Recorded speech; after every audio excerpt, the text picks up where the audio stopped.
Hey guys, Gus here, and in this video we're going to be looking at Cuban guitar and give you a little lesson, tell you about the kind of history, a little bit about the history of Cuban music, and also why I have this guitar here specifically to play Cuban music, and why I'm going to travel to Cuba with this guitar.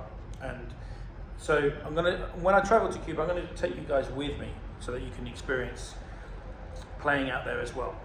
So the reason I'm playing this particular guitar and playing Cuban music is because in the early 2000s there was an album called Mambo Sinuendo, which really introduced a lot of guitar players to Cuban electric guitar, which really hadn't been heard, because up until then, if you're thinking of Cuban styles of music such as son, which is really where everything kind of comes from, you're thinking about a nylon gut string guitar, because all the other styles such as bolero and trova, they were all played in smaller ensembles. Like for example, trova is kind of like a singer-songwriter style, and that was really played on one or two nylon gut string guitars.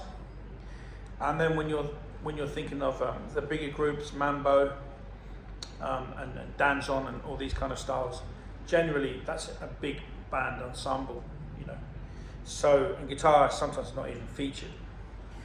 So really, and that goes, with reggaeton and all the modern styles as well. Quite often guitar is not really an instrument that's on there.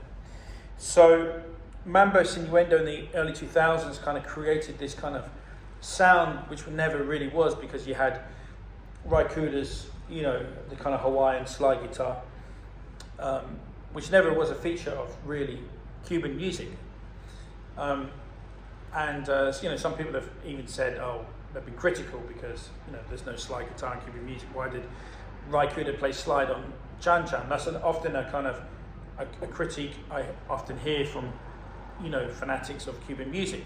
That Rai didn't really know what he was doing, and he probably didn't. He probably didn't on that first album, but he kind of owns it on his second adventure into Cuban music, which is Mambo Sinuendo, which is a favorite album of many electric guitar players in the West. When I say the West, in Europe and the rest of the world, in America, Canada, whatever, Australia, and everywhere else.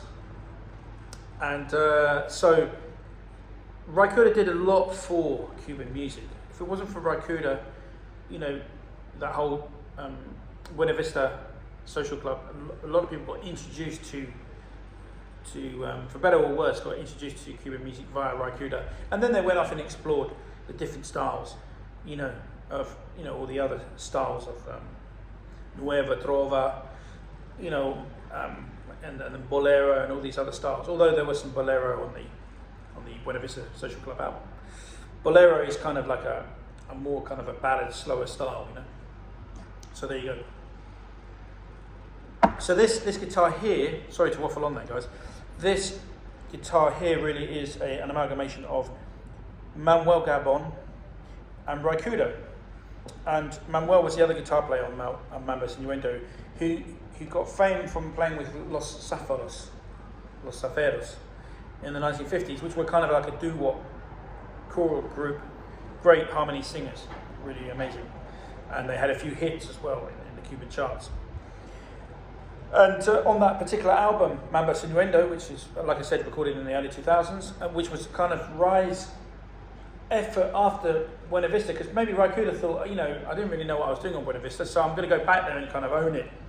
And so I think that's the reason, in my opinion. I haven't talked to Rai ever about it. I don't know Rai.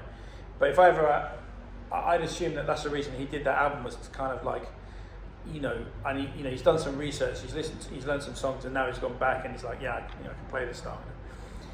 And anyway, the album's amazing. It's one of the best albums for me ever, for guitar. Beautiful studio sound, incredible. So he gifted Manuel Gabon a Telecaster. That's why this is a Telecaster. But Rai was playing a Guiatone 2000T, which I also have one of them. You can see that on this channel.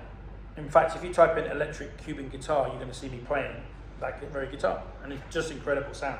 Works really beautiful for Cuban music, and that's got a tremolo, like a jazz master tremolo. So, and these Dynasonics, sorry, what did I just say? Dynasonic pickups are from the 1950s. So this is trying to invoke a bit of a Telecaster sound and a bit of the Guitar sound mixed together, and I just thought that these would be the best solution to get that sound. It's got a mastery bridge, which is really great. I recommend that if you're using a big speakers of a travel. You know? So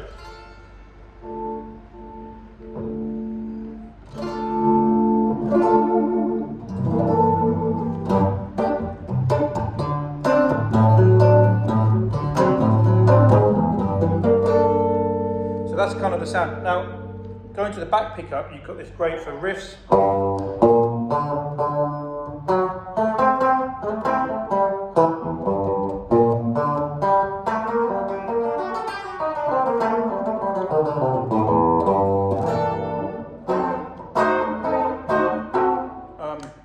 The neck pickup's really good for chords.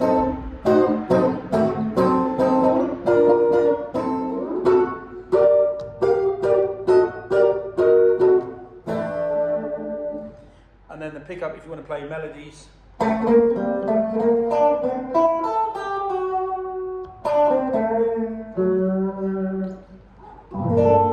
You know, so these three combinations are beautiful. It hasn't got a Brazilian rosewood board, even though it looks exactly like one. But I'm just saying that because of customs. It's got a flame maple neck. Now this neck, a bit of advice if you're going to go to Cuba with the guitar. Don't get the Allen key. Go for the older Fender screwdriver one, because you're going to have, odds are you're going to have to adjust the truss rod when you're out there because it's humid and very hot. And the studio's, you know, no air conditioning, I don't know. So there you can just have a screwdriver to adjust that action to pull the strings off the fretboard. Otherwise, if you've forgotten your Allen key from England, or you left it in the hotel, or you can't find it, you're going to have problems, you know. So that's just a little bit of advice with the guitar. It's a parts caster in a way, so you can take the neck off, put it in a suitcase, boom, easy to travel with.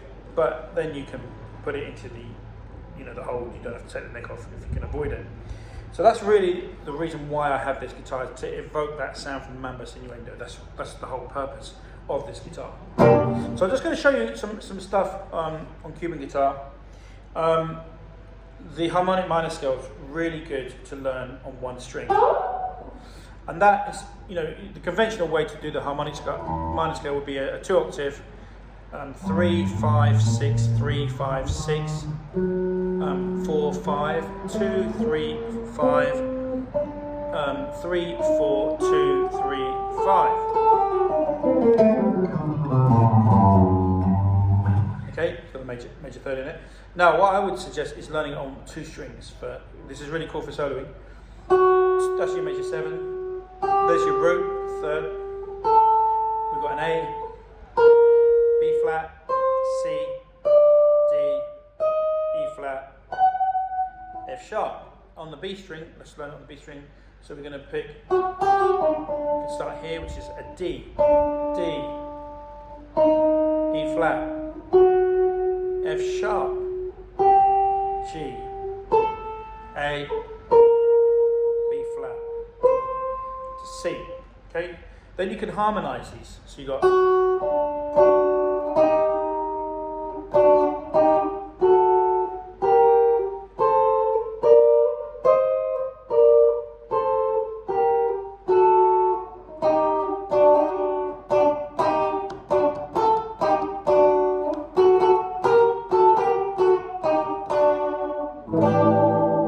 So that's my little tip there for harmonizing the harmonic minor scale.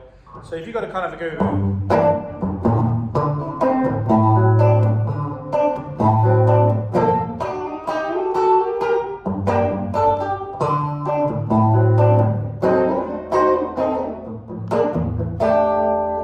and that's really, you can get into some cool things like that. If in future lessons I'm going to sort of go over some styles like bolero, the son style, and maybe some trova songs as well, compositions, and we can analyze those songs. Because when you bring any of these kind of styles which are played on the gut string to electric guitar, instantly it's another thing. And I think maybe there's going to be a new wave of electric guitar players playing Cuban music. Let's hope that. So I'm going to tell you about my amplifier that I'm going to be taking to Cuba next. because that might interest some people with the speaker that I'm using and why I'm using that speaker.